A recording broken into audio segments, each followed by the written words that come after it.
Spoštovani in spoštovani, v imenu založbe Beletrina in zbirke Žametna Beletrina vas prisrčno pozdravljam na današnji novinarski konferenci ob izidu knjige Upanje, avtobiografije papeža Frančiška. Hvala, da ste danes z nami. Posebej pa se zahvaljujem ljubljanskemu škofu, dr. Antonu Jamniku, prevajalcu knjige Janku Petrovcu in voditeljici pogovora Uršuli Menih-Dokl, direktorici kreativne baze. Veseli nas, da bomo o tej dragoceni knjigi spregovorili v tako izbrani družbi. Gre za izjemno izdajo. Upanje je prva in edina avtobiografija papeža Frančiška. Bere se kot testament, njegov zadnji testament. Knjiga v originalu je šla v začetku leta 2025, ko je bil papež še živ, z izidom slovenskega prevoda, ki je išel po njegovi smrti, se je tako uresničila prvotna želja svetega očeta, da bi to izjemno življenjsko zgodbo brali po njegovem slovesu. A upanje ni zgolj biografija, je osebna pripoved človeka, ki ne govori z višine, temveč kot sin, vnuk, migrant, duhovnik, nekdo, ki je izkusil vojno, izgubo, razseljenost, pa tudi nežnost, zvestobo in vsakdanje junaštvo. Ob vsem tem ostaja zasidran prepričanju, da je upanje tisto, kar nas ohranja človeške. Kot papež Frančišek zapiše v uvodu.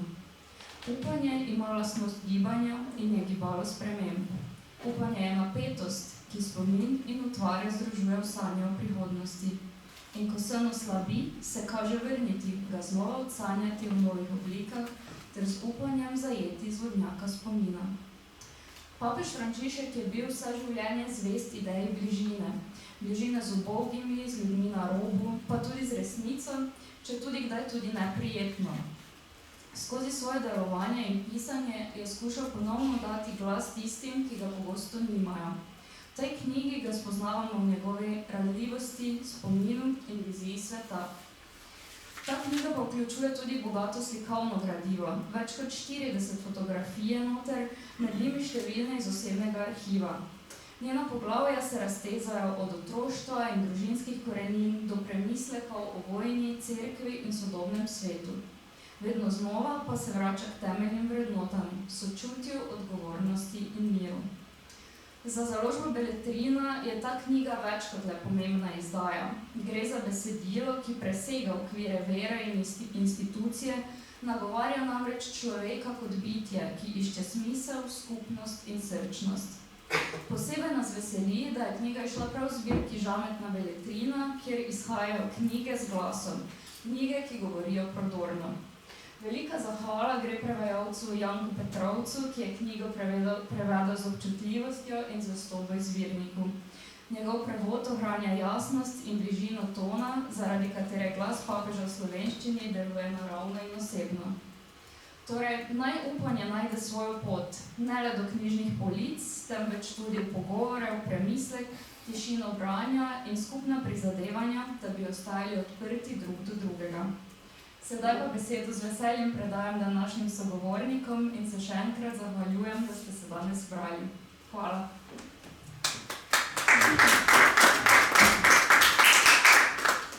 Hvala lepa, Tjaša.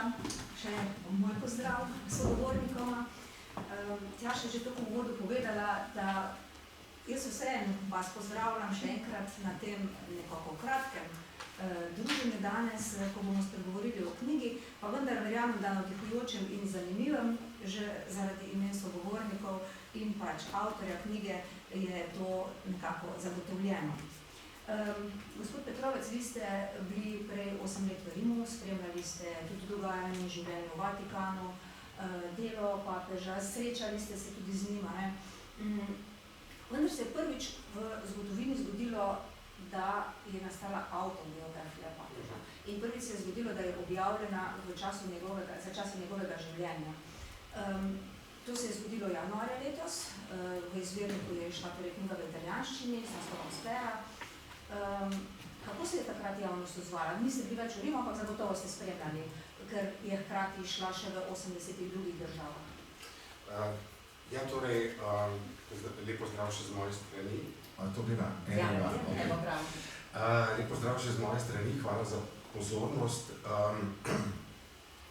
Torej, ni nam manjkalo knjig o tem papežu, ni nam manjkalo njegovih osebnih pričevanj. To je bil, jaz bi si drznil trditi, najbolj medijski papež, kar smo jih imeli doslej.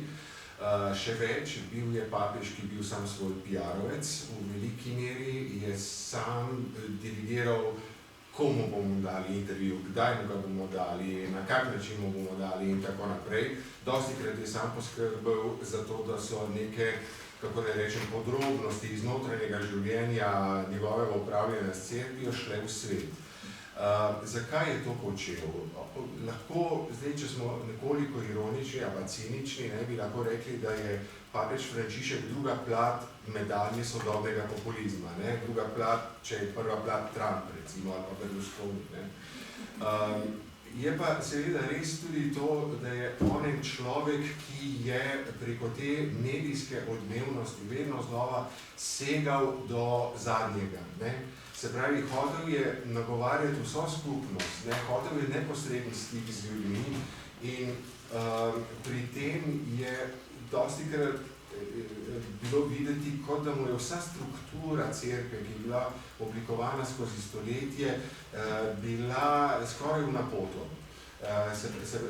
Pri tem delovanju neposredno in seganju do vernika. Zdaj v tem kontekstu seveda lahko razumemo tudi to njegovo odprtost do ljudi, ki so hoteli pisati o njem, ki jim je odpiral svoja vrata in jih spuščal k sebi v pogovore, kako ne rečem, skupno preverjanje določenih dejstev iz življenja. In tako je nastalo tekom let kar nekaj biografij o njem. Zdaj, v tem primeru mi poznamo ime ghostwriterja, če hočete, ne, ki ni tako zelo skrit. Ne.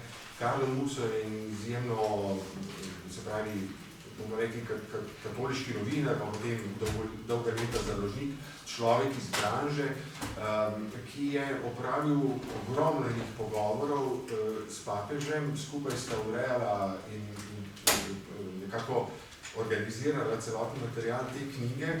Hkrati se je pa Muso tudi zelo poglobljeno posvetil dokumentom, ki jih je ta papež dajal od sebe, različnim nagovorom, ki jih je imel po svetu med svojimi papeškimi potmi, tudi pridigam ali pa recimo nagovorom mestu in svetu in tako naprej, da je na ta način pravzaprav kombiniral stvari. Tako da, tako bi rekel, nekako v prvi tretjini knjige imamo zelo veliko Jorgeja Bergoglija. Se pravi človeka, ki gre skozi etape neke svoje življenjske poti, ki nenehno presnavlja tovor, ki ga je prinesel v to življenje s svojimi predniki, iz katerih se nenehno uči. In tam v tej prvih dveh petinah knjige dobimo en tak pogled, pravzaprav odkot njemu, zakaj smo prišli do nekih premislekov, nekih poudarkov, ki jih je potem kot papež izražal. Potem imamo tam nek osrednji del, ki se meni zdi pravzaprav najšibkejši, gospod Jamnik bo o tem še lahko povedal, kjer nekako kot jezuit hoče upravičiti svojo jezuitskost, ki v sodobnem času pomeni študioznost, pomeni teološki poudarek in tam se mi zdi, da je pravzaprav najšibkejši. Potem imamo neko vrzel, ki si rečemo, čakaj, kdaj mi bo pa povedal vse tisto, kar se je dogajalo v času, ko je bil škof, ko je bil nadškof, ko je bil kardinal, pa tam nekako dobimo samo odgovore na najostrejše kritike. Da bi se potem v tej zadnji tretjini knjige pa ves ta papeški nauk, ki smo ga spremljali v zadnjih 13 letih, pa nekako učlovečil, tako bi jaz rekel. Evo, toliko za začetek. Ja, zdaj mogoče pa, monsenjor Jamnik, kako se je pa cerkev odzvala na to odprtost, na to iskrenost, pa ne mislim samo glede življenja, ampak predvsem glede teh teoloških vprašanj in pa duhovnih vprašanj. Ja, lep pozdrav vsem skupaj. Najprej Beletrini čestitam, da izdajo izjemno zanimive, lepe knjige. Čestitam prevajalcu za odličen prevod, res odličen prevod, ker prevajati ni enostavno, da treba dušo nekoga razumeti, stopiti njegov miselni svet in to ste naredili res izjemno, ker sem to prebral na hitro. ko ste mi postavili, prej sem že malo bral v drugih jezikih, pa je bilo pa še v slovenščini, kar je seveda najlepše. Ja, glede na papež Frančišek je svojo izjavo, je pa kakšno malo impulzivno besedo, mislijo, malo prebudil vse skupaj nas, ne? Ni pustil, da dremnemo, ni pustil, da ostanemo, kaj tista zaspana cerkev na kavču verovanje, pa dajmo še 100 let, pa bomo preživeli ta planet, ne? Skratka, tudi osebno, ko sem ga srečal prvič, leta 13, malo po izvolitvi, ko do svetovno srečanje mladih v Rio de Janeiro, neverjetno prišel je poln energije, Latinsko Ameriko, Brazilijo, tam so bili nakopakovani, prej smo imeli pa že srečanje z njim in je tako prišel, že to, recimo, kakšna razlika med Benediktom, vsak ima svoj dan, ne? Benedikt je bil mislec v svojem svetu, ko sem se srečal z njim, se spomnim v Gleju, se mi je zdelo, da je kar malo trpel, ker je moral vse nas tam pozdraviti. Vse je moral pozdraviti. To je bilo kar naporno, on je bil sigurno kakšnih miselnih, ne vem, o dogmatičnem svetu, kristologiji in če podobno, ne. Tukaj pa pride papež tam in potem tako, kaj ne rečem, če rečem, to ne Jambrika malo pojo. Pa sem pa samo rekel, Slovenija vas pozdravljam, pa Ljubljano smo omenili, oziroma Slovenijo. Pa objame tako, ne. Objame po namenih tako potreplja, da se kar človek malo premakne. Potem pa tudi, kar je govoril, pa njegove izjave, misli, se pravi, na teh konkretnih srečanjih, če zdaj omenim.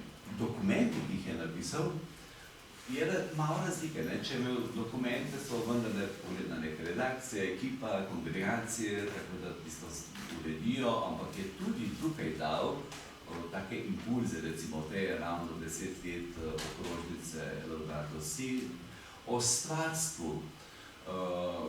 Se pravi, nam je poudaril ekonomija, moč, kapitali, ne vem kaj, kritičen je bil, to se je kar zatreslo.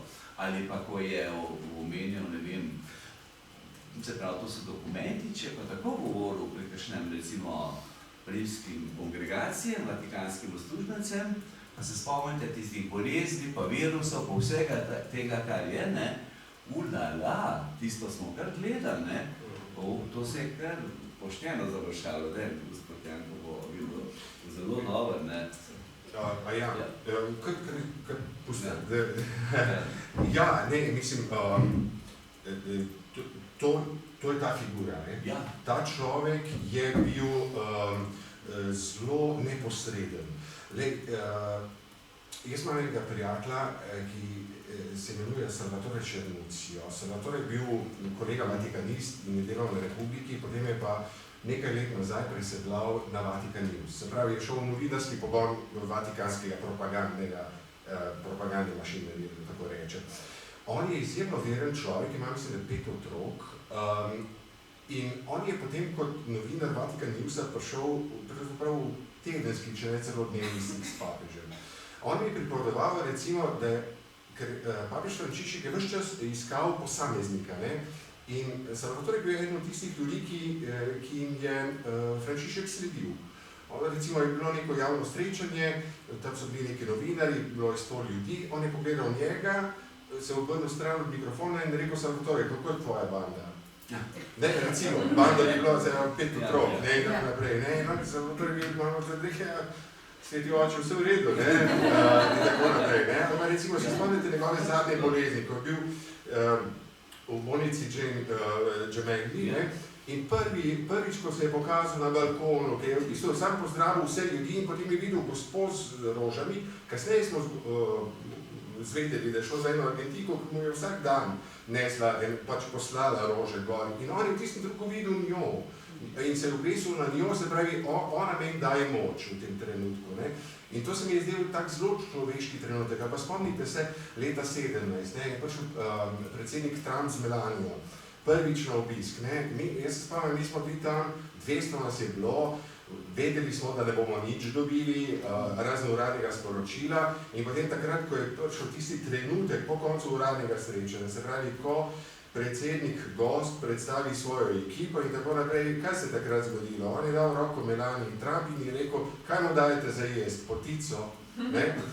Se spomnite recimo tistega trenutka? Jaz se spomnim takrat, mislim, zame je ta trenutek pomemben, zato ker so me takrat citirali v svetovnih medijih, ker sem bil edini človek, ki je razglasil to zadevo, da so vsi začeli pisati o pici, ne? Takrat sem jaz rekel, ne, ustavimo se, ne? On ima v družini slovensko vejo, ne? Se pravi, pač on ima nečakinjo, ki je poročena z argentinskim Slovencem. V 70-ih letih je bil v Sloveniji na obisku, to je bilo ene redkih počitnic, ki si je ta človek v življenju sploh privoščil. In takrat je bil, o tem je recimo kardinal Rode pripovedoval, ki je bil takrat zraven, ki ga je peljal okrog po Sloveniji.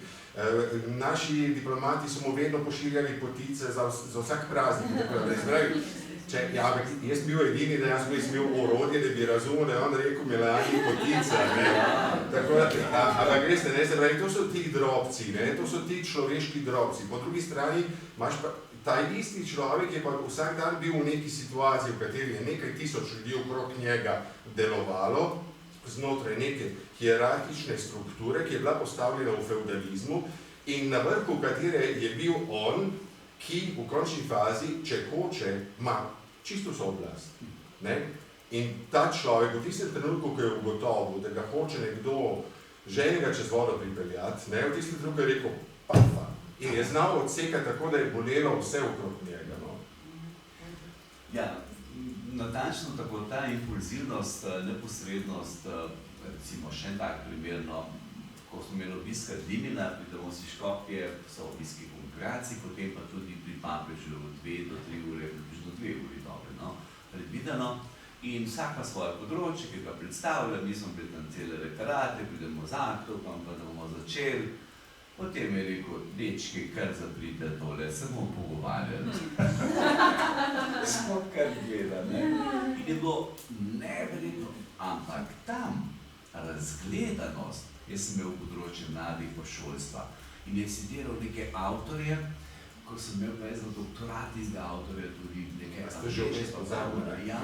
Ozabu, Bauman, izkoreninjenost, fluidna, tekoča modernost. Mislim, da je Matica izdala eno knjigo. A ne da? Ja, tekoča modernost, Bauman. Ko sem se spomnal pohvalil v našem Škopu, tudi pa ne, se bo Bauman, to je pa zanimivo. Ta človek je posod pa nikjer, ne? Sem rekel, kaj spremlja, da bo on čas, še se komaj spomnim tega, pa sem se ukvarjal. Skratka, je imel tudi ta pogled, ko ste pa, če pa odgovorim na vaše vprašanje, ja, je tudi završalo, tudi med duhovniki, tudi med škofi, ni bil posod priljubljen. On ni gradil na tem, da bo posod priljubljen. Saj veste, če si posod priljubljen, nekaj narobe potem, ne? Pa ne, da bi hotel konflikte iskati, ampak svoje misli, vprašanje, nikoli ni bil željiv, nikoli ni bil se mi karkoli je povedal, ampak je pa tudi povedal, ne vem, kapital, moč, obvladovanje in tako naprej, postavljati zidove, trdnjave, orožje, ne gre, rušimo to, ne gre tako, ne? In povedal zelo, zelo jasno, v cerkvenih strukturah so pa jasi smo sledili na Škopom, ki so ga napadali, da so ga imeli za leviče, da so ga imeli za marksista, so ga imeli za vse. A veste, gospod Janko, sem zelo hvaležen, da zdaj, ko sem prebral to knjigo, seveda, ko gledamo, kaj je vse bilo tam, ko je delal kot Čakevik, ne, v laboratoriju, pa je bila njegova šefica malo marksistke, pa je bral vse rdeče časopise, je rekel, sem tam tudi kakšne pametne stvari videl, vse pa ni bilo tako. Neverjetno. Ta knjiga res izjemna, mislim, take detajle, ki so... On te govori, recimo njegova profesorica v srednji šoli kemije, on eksplicitno reče, ona je bila učiteljica mojega političnega mišljenja, kar ne pomeni, da se vaš čas strinjal z njo. Ampak hkrati potem naveže to človeško komponento, ker sledimo po tej zgodbi, o tej njegovi profesorici, v obdobje vojaške hunte, kjer ona izgine in je eden od ljudi, ki so desaparecidos, se pravi, matere z Place de Mayo, hkrati je pa on človek, ki njeni 2 hčerki potem reši in jim pomaga emigrirati na Švedsko. Se pravi, v bistvu, razumete, se pravi, skozi zgodbo enega vsi imamo srednješolske učitelje, ki so vplivali na nas, ne? Ampak on to zgodbo na tak način pove, da kar naenkrat njegova srednješolska učiteljica postane simbol, mislim, postane Ivana Ovejanska, če hočete, ne? Mislim, do te mere velika zgodba, no. Škof je rekel, da je Namah prebral knjigo, kako ste jo pa prevajali? Tudi Namah, ali je bilo težko? Torej, pač pri prevajanju je tako, ne, da človek prebere knjigo prvič, pa mogoče še drugič, potem pa greš v prva poglavja in nekako eksperimentiraš, ne, iščeš jezik, ne, poskusiš stavek, poskusiš odstavek, prebereš spet original, prebereš svoj prevod, ali leti, ali teče, ali gre v pravem ritmu, se pravi, zasleduješ te stvari, potem pa v določenem trenutku pa najdeš kod, ne, se pravi, in takrat, ko najdeš kod, moj način je tak, da prevajam pravzaprav na 3/4. No. Na 3/4 do konca in potem zadnjo četrtino bom v naslednjem pregledu nekako. Jaz zelo počasi napredujem, nisem hiter, zelo počasi grem, ampak sem pa na 3/4, potem, ko pridem do konca poglavja. Tukaj je vendarle, tukaj je treba opozoriti, ne, tukaj gre vendarle za dva koda. Čeprav je ghostwriter Musso zelo pazil na to, da govori papežev jezik v izpisovanju, pa vendarle vsake toliko časa vidiš, da je tukaj nek drug jezik zraven, ne. Tako da tukaj je treba malo paziti, tu pa da sem kažem korektiv naredil, ne, pač v najboljši veri, da govorim, da sem našel slovensko inačico papeževega jezika, no, papeževega govora.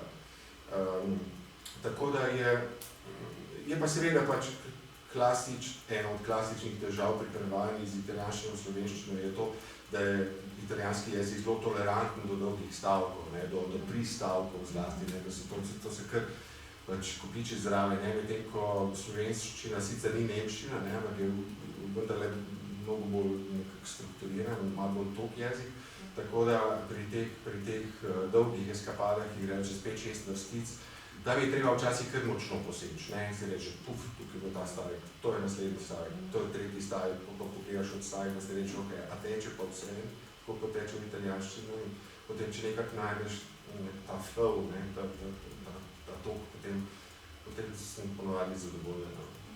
Škof, povejte mi, ta knjiga kaže kak nov obraz papeža, ali je samo ilustracija tistega vsega, kar ste nam povedali, te vedrine in vseh drugih značilnosti, ki so ga krasile v pogovoru z vami? Ja, se mi zdi, da kaže zame, no, osebno, pa sem ga kar, to sem pravi, tekste, okrožnice, te urade, tekste, to, kar smo dobivali, ta knjiga kaže nov obraz. Lahko rečem, ja, neverjetno, no, ta prvi del, pa se malo poznal, ne tako natančno, nov obraz, kaže človeka z eno srčnostjo, marno je za osebo, posebej o tem, pa naj je ta primer, ali pa Kongo, točno šteje, kaj se je zgodilo, ali pa Sudanu, ali pa kako je bilo v Iraku, tam omenja Mitja Leskovarja, a je Mitja Leskovar, monsignor, ravno COVID dobil, je pozitiven na COVID. Ne, ogromno novih stvari. Jaz se spomnim te potovanja v Irak. Jaz sem sledil iz Rima. In to je bilo prvo potovanje v času COVID-a. In jaz sem vedel, da monsignor Leskovar, ki je pač nunci v Bagdadu, jaz sem bil z njim v stiku, ker sem z njim ves čas dogovarjal nek možni intervju, naslednjič, ko bo v Rimu, ampak do tega intervjuja nikoli ni prišlo, zato ker monsignor Leskovar je tak zelo sramežljiv človek, pač do novinarja. Ja, sej bova, se bo usedla, tako mi je zmerom, pa tudi po telefonu mi je govoril in tako naprej. In jaz sem se rekel, šlentlej, v Irak zdaj papež, Leskovar je v prvi bojni liniji, in jaz njemu pišem, monsignor Leskovar, lahko mogoče kakšno izjavo, karkoli. In rekel, jaz ne vem, kako bo šlo, mi je napisano, da zdaj jaz sem ležal s COVID-om. In potem, veste, potem to neko zgodbo, ki sem jo kot novinar poznal, potem je v knjigi najdel, tako iz papeževe perspektive. Ampak to je isto sočutje začutilo, ker sem ga jaz takrat A veste, mislim, predstavljamo si, se pravi, diplomata, ki organizira papežev obisk v enem takem zgodovinskem trenutku. To je, obstaneš ali padeš, hoče reči, to je grozni izziv za diplomata. Pa pa Irak, ker ga tudi osebno poznam, pa je potem razlagal, kakšne priprave, kako ni bilo enostavno, v knjigi še napiše, kako je bilo, pa tista bila terorista, pa ne vem kaj, ko so pripravili. Skratka, ogromno lepih detajlov, takih misli, zelo novih, zelo novih, tako da priporočam in bomo sigurno, bo zelo brana knjiga, ker pa veste kaj, ob vseh težavah, tudi res težkih stvarih, ki jih napiše, zelo realističnih, stvarnih, težkih zgodb, zahtevnih, je čutiti eno neverjetno voljo do življenja pa hvaležnost, ta pomlad, ki bo zmeraj bo nekaj zacvetelo novega in korak naredim na tem svetu. Meni je strašno dragoceno tudi, kako on govori o svoji poklicanosti. Se pravi, kako se je poklicanost v duhovništvo zgodila. On se zelo potrudi, da bi to razložil, da bi to ubesedil, da bi mi razumeli nekako. In hkrati popisuje tudi vse svoje dvome, od zastranitve, vprašanje razločevanja, a je zdaj ta klic ta prav, a ni ta prav. In potem celo v bistvu vsem nam reče, gledajte, mislim, tisti duhovnik nikoli ne podvomi, ni čisto prav. Hočem reči, ta dvom je del poklicanosti, je del vere same. In o tem na en tak zelo jasen način nam razlaga. Ne vem, jaz tega še nisem na tak način. To je z njegovega osebnega vidika, ampak je ta pristop, torej dvomiti in vedno se preizpraševati, tudi za samo cerkev danes neka prava pot. Ja, nujna, če ne, kar je zapisal papež Benedikt, se je marsikakšna misel, tudi tam se vidi, da so hoteli, ne vem, nekaj, kako da sta pa zdaj ne gre skupaj, pa se nasprotuje, da se sam lepo piše, da sta mojo kot oče. Če tega ni, potem cerkev zaide v nek dogmatizem, neko zabetonirano strukturo misli in moralistični pristop. To sta pa dve strašno hudi stvari. Dogmatizem, ki je lahko zelo fundamentalističen, jaz sem posesti resnice, jaz imam tako prav, tudi v cerkvi so bile določene stvari, zato sem v tisti tudi ta zelo tradicionalistični del nasprotoval, ker je pač določen del ljudi, škofov v strukturi, v cerkvi, ki se čuti varna, čim bolje v nekih popolni gotovosti, ki je na svetu ni, tako mislijo, in strukturi, ki jih zavaruje pred svetom in se vedno bolj oddaljujejo od realnega sveta. Ja, dvom, pravi Mojzes se dvomo, kako bo, dragi moj?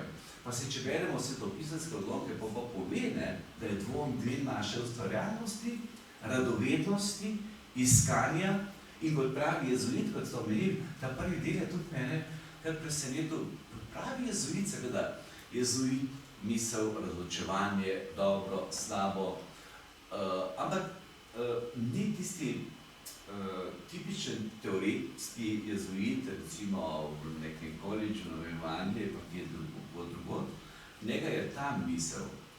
Ampak, pardon, jezuiti imajo tudi razsežnost, šele se držijo karizme, da nekaj socialnega dela. Se spomnim med študijem v Oxfordu, da je tam profesor, doktor, spoštovan do konca, vedno še v dom in vozil celo nedeljo popoldne in na vozičko, ki je še nas prehodil. In pri papežu je tega ogromno, ogromno, se pravi, te misli, tega jezuitskega, se težko bi zdaj, ker so taki... Pri jezuitu je zanimivo, da on takrat, ko govori o tem, da je izbral, on pravi, mene je pri jezuitih vedno fascinirala disciplina, čeprav sam nisem discipliniran. Ni bil tisti tipični jezuit, pa lahko mirno reče. Ni bil tipičen jezuit. Ja, gotovo, se tudi doktorata ni dokončal.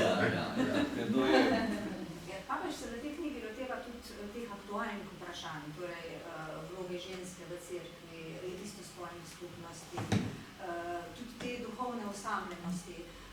In to obravnava nekako kot voditelj in kot človek.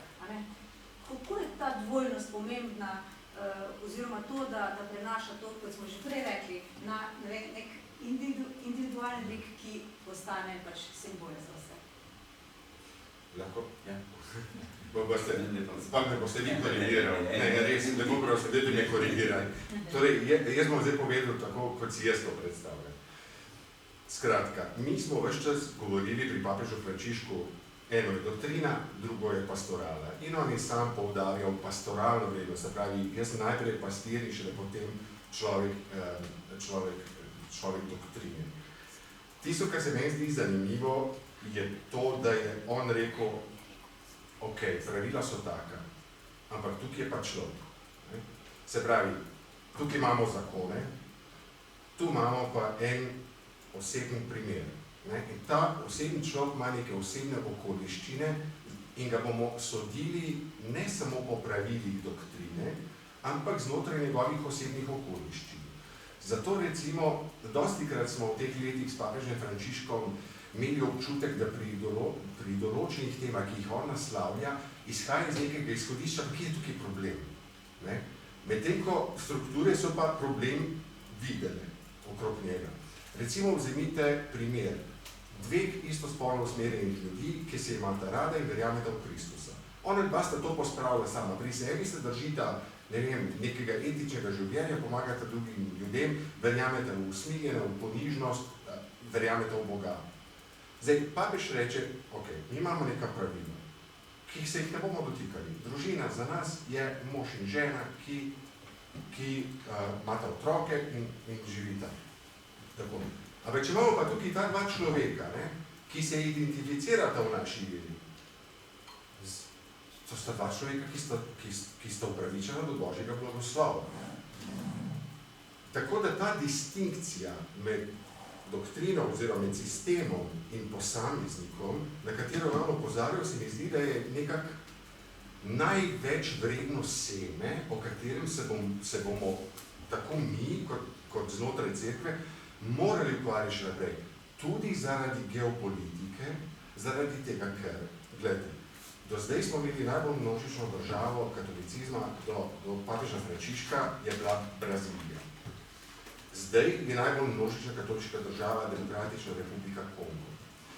Papež Frančišek je praktično od tistega shoda južnoameriških škofov v Aparecidi leta 2007 naprej, od tistih sklepov naprej, on opozarjal na tako imenovane oblike ljudskega verovanja. Kjer je on, recimo to je v Rimu so bili vsi zaprepaščeni, ko se je zgodila sinoda o Amazoniji in ko so ljudje prinesli te kipce, en kipec, recimo se mu reče pačamama, se prav spomnim, ne? Se pravi, on je to razumel iz tega svojega južnoameriškega učenja, nekako, da je to ena od možnih poti k Bogu, poti k veri. In je tako nekako razmišljal, gledajte, če so to neke oblike ljudskega verovanja, ki množijo naše vrste, ki ljudem omogočajo, da se približajo k veri in to hočejo, potem moramo mi kot sistem, mi kot cerkev te stvari na nek način ukorporirati, tako kot so ukorporirali v srednjem veku določene oblike poganstva tu, pri nas, v Evropi.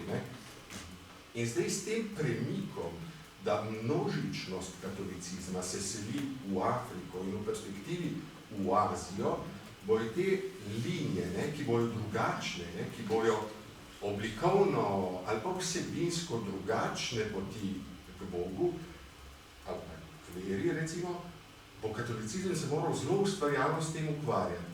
In zato se mi zdi to njegovo opozarjanje, tukaj imamo sistem, tukaj imamo posameznika, ga bo cerkev morala razširiti na tudi, tukaj imamo sistem, tukaj imamo pa lokalne cerkve, tukaj imamo pa specifične posebnosti. Cerkev to vse že obvlada, že zaradi vzhodnih cerkva, ki so se iz pravoslavja vrnile k nam in so na nek način vse to ukorporirali. Ampak s temi novimi, torej za cerkev bomo rekli novimi ljudskimi oblikami, ki so bile doslej nekako zdavljene na stranski tir zaradi množičnosti. Mislim, da je to en velik izziv za prihodnost cerkve. Natančno tako. Glede, če to, kar ste omenili, istospolna oziroma pa gre primer ločene in ponovno poročene, obhajilo od sakramenti. Jasno, vse si papež ne zagovarja zdaj, da bi pa kar nekaj prilagajal populistično nek nauk, sakrament zakona ali pa, kako gre za istospolne, kot sem videl, pa je rekel, potrebuje blagoslov, ko so pa da razumeli, pa da je to ne ve, kakšen sakrament, so ga in na drug način. Tukaj konkretni človek je ročen, se ponovno poročil, živi, se trudi, ja, a mu lahko odpovemo, kdo ima pravico mu vzeti. Ali pa, ko gre za druge, se pravi, izrazito je, ampak to pa res v vseh tekstih, vključevanje, nikoli izključiti človeka, nikoli, pa ni važno, za koga gre. Ni važno, za koga gre. Druga zadeva pa je, ena stvar, ki ste zdaj omenili na koncu, ta azijski svet, Afrika, azijski svet, ker se je pomikal. Vse ste videli, ko je šel iz Indonezije, ne, je rekel, da pa tam je šel čez Vietnam, in na tiskovni konferenci že omenil, da pa ni omenil države, ampak so sklepali nekateri, da bi bil to Vietnam, ker je komunistična partija, ampak največ duhovnih poklicov trenutno na svetu, jaz ga bi sedmo imelo predavanje, vsaj Ivonu, 400 bogoslavcev je. 400, ampak to je samo eno bogoslavje. Mi jih imamo 20, ki se nismo tako veliki kot Vietnam. Ampak tam jih je par tisoč čakajo leta, da pridejo, da so lahko sprejeti, ker ni prostora. Potem, predvsem pa se mi zdi zelo zanimiv, ker je doživljal tudi hude kritike odnos s Kitajsko. In vse to, kar je bilo glede imenovanja škofov, soglasja, potrpetelo treba popustiti. Tukaj se je pa tudi njegova desna roka, kardinal Parolin, zelo izkazal. Ampak in luksemburški nadškof Jean-Claude Hollerich, ki je bil zelo blizu njemu, da je tudi po sinodi drugače, ker je v Tokiu bil pa to dobro pozna situacijo. Ta papež še vedno, ta svet obstaja. To so ljudje konkretno in ena Kitajska svojo kulturo, svojo zgodovino, tradicijo, konfucionizmom, taoizmom. To je bogatstvo, ne? Potem pa, ko se je dogovarjali, da bi bilo čim bolj mirno tudi za katoliško cerkev, da se več se skriva, ni več podzemne cerkve, pa so bili spet kritični, eni in drugi, pa še kardinal v Hongkongu. Pa skratka, so šli preko, ampak on je skušal te razumeti, hkrati pa narediti nove korake, zelo pomembne korake. In mislim, da je imel, vi boste tudi dobro vedeli, Torej, recimo, absolutno, ne, torej, zdaj, če jaz pogledam od zunaj, ne, si rečem, katera institucija bo dala na stranski tir neko državo, kot je Kitajska, ki je zelo plodovita, ne, to je drevo, ki bo za katolicizem rodilo bogate sadove, ne, in to pač znotraj katoliške cerkve je to zmerno bil nek argument, ki ga je treba, s katerim je treba računati, ne, ga je treba upoštevati. Zdaj, jaz sem ambivalenten do tega, ne, do tega sporazuma, ki ga pravzaprav ne poznamo, oziroma samo v konturah, ki je skrivni, zdaj vemo, da je bil dvakrat podaljšan za 2 leti, in zdaj je bil trikrat za 2 leti, in zdaj je bil podaljšan za 5 let, ne, še vedno ne poznamo podrobnosti, vemo pa, da pač pri nekem izboru, pri imenovanju novega škofa, ima partija tudi svojo besedo. Zdaj, z našega zornega kota današnjega se nam zdi to, da se marsikomu zdi to nesprejemljivo, ne? Ampak cerkev pač v tisočletjih je ves čas sobivala z vtikanjem politike, ne? Recimo, korigirajte me, če se mogoče motim, do leta 1904 je imel avstro-ogrski cesar pravico veta na kandidate, ne? Je lahko dal veto pri izboru določenega kandidata. Rekel, tega ne smete izbrati v konklavu. Preprosto ga res niso smeli izbrati. Tako da to vrstnega vtikanja je veliko. Recimo tudi, če letos razmišljamo malo manj sistemsko, ne, ampak letošnji pritisk italijanske politike in celega establishmenta Italije na izbor novega papeža bil strašen. Letos si ta propagandni stroj, vam damo prvega kandidata Parolina, vam damo drugega, ki je Zupi, vam damo še tretjega, evo, če res ne bo to dvoje šlo zdrave, dajmo pa Pizzabal. To je cel propagandni aparat in cela politika je do te mere to spodbujala, da je bilo skoraj očitno, da bo naslednji Italijan, pa ni bil. Če pa še počasi sklenemo, ta je na vse zanimiv pogovor, ali je to dejansko zdaj njegov duhovni testament, ali je, kot smo zdaj govorili, vse nek poziv k dejanju? Jaz mislim, da s tem, ko on razkrije svoje človeštvo, človeškost, človečnost, ja, še boljše, človeškost in človečnost. Ko razkrije ta dva aspekta samega sebe, mislim, da se on pravzaprav prvoosebno ponudi v razmislek. Ne? Se pravi, če sem jaz do te mere tak, kot ste vsi vi, dajte vzeti v obzir to, do kamor sem jaz prišel, no? Nekako v premislek, ni tako. Škof Amen naslov je upanje. Kaj je tisto upanje, ki ga Škof zapušča, ponuja bralcu, ne samo verniku, ampak vsakemu človeku? Ja, upanje v pravzaprav vseh delih in zaključku odseva, to se mi delo najbolj dragoceno, lahko so še tako zahtevne situacije v vsakem velikem petku, v vsakem velikem petku zasije zarja žarek velike noči. In to z življenjem, predvsem pa potem vedno da pa še vmes nekoliko svetopisanske odlomke, tam Mojzes, tam onga, da pokaže predvsem tudi, ko gre za, ne vem, za skrb, za posebno sodbo, dejanje bodo, nad sem bil lačen, žen, begunec, ne pa teorije. Tako da mislim, da bo krasna zapuščina za vse nas. Tukaj je tudi urednik družine, gospod Žajdila, in sicer zdaj predstavljam, mislim, prav danes, ne se malo poklopno tale knjigo o papežu Leonu, a je tako? A bo jutri? Naslednji teden. Evo se pa tako narobe pogledal.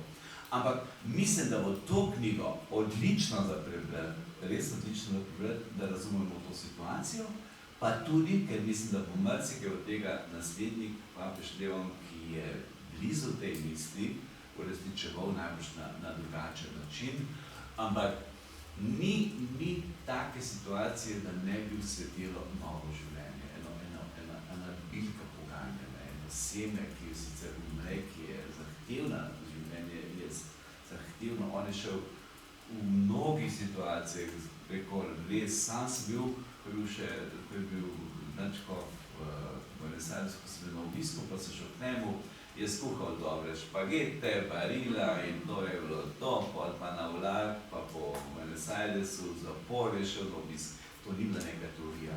Meni kar res sprašuje to, no, kaj delamo, koliko temu sledimo. Sled lepega dobrega. No, upanje je seveda temelj krščanskega videnja sveta. Ne? Tudi temeljni pojem, okrog katerega se krščansko pojmovanje časa razvija. Ne? Se pravi, če razmišljamo o preteklosti kot o grehu, o sedanjosti kot o kesanju in o prihodnosti kot o zveličanju, in se pravi, v krščanskem nazoru se upa, ne? To upanje te žene proti dobremu. Ampak to pojmovanje časa je vse obče. Mene je to naučil komunist, filozof Galimberti.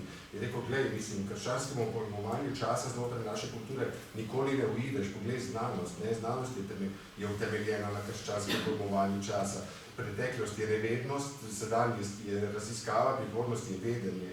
Sam marksizem je utemeljen na krščanskem videnju sveta. Preteklost je zatiranje, sedanjost je delavski boj, prihodnost je enakopravnost. Skratka, mi to kar iz temeljnega pojma upanja izhaja. In papež Frančišek tukaj v enem poglavju zelo lepo razloži, kakšna je razlika med upanjem in optimizmom. Mi smo s tem do te mere prežeti, da je bilo prav, da se s tem aktivno ukvarjamo. Zato, ker neki vzorci, ki jih vzamemo kot samoumevne, pa niso samoumevne, ampak so posledica naše kulture, ki je utemeljena na tem. Ja, odlično. To ste zdaj tisti stavek, ko ste rekli, ja, o upanju, blažen tak optimizem bo že kako šlo, pa resnično upanje, ker na nosa, ne, tam citira tudi in v teh tekstih je napovedal je to upanja. Vprašanje, koliko malikov imamo, na kaj je vse naše, tisto, kar malikujemo, oziroma od česa smo odvisni, pozabimo pa na bistveno neko to vizijo in točno tako, ja, kot ste zelo povedali. Upanje, vera, upanje, ljubezen, te tri kreposti se dopolnjujejo in na koncu, da je še zadnje poglavje, da ključi tako polno nekega sam kot velemogov priče žarelo recimo na veliko noč, ne? Koliko pa ne pa vedel, da je... On tudi o sebi govori, jaz sem samo korak na tej poti, jaz sem samo korak, tako nekako na koncu reče. Ne? To se mi zdi zelo lepo, tako poetično, zelo povedno, da o sebi razmišljaš kot o koraku na neki poti, na kateri smo vsi. Ne? In pa še na Avguština sem se spomnil, bo zdaj prej zaključimo nov predolgo, ampak na Avguština, ko govori namreč o spominu, Sveti Avguštin govori v izpovedih o svetišču spomina. Svetišča spomina, ki je tako, ki je polno senc, polno hudega, težkega, temine, ampak tudi svetlobe. Zato je svetišče spomina, ki ga živimo danes in hkrati je to jutri, ne?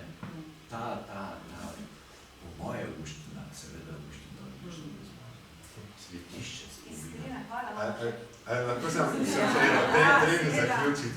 preden zaključite, jaz bi se rad od srca zahvalil enim parim ljudem. Na prvem mestu Branki Fišer, ki me je kot urednica skozi to nedelo tako varno vodila, tako dialoško, zelo lepo sodelovanje je bilo. Tjaši Lešnik potem za vse bibliografsko delo, ki ga je opravila, ker smo bili res v časovni stiski in se je zakopala v knjige in rešila stvari, tako da so citati taki, kot morajo biti.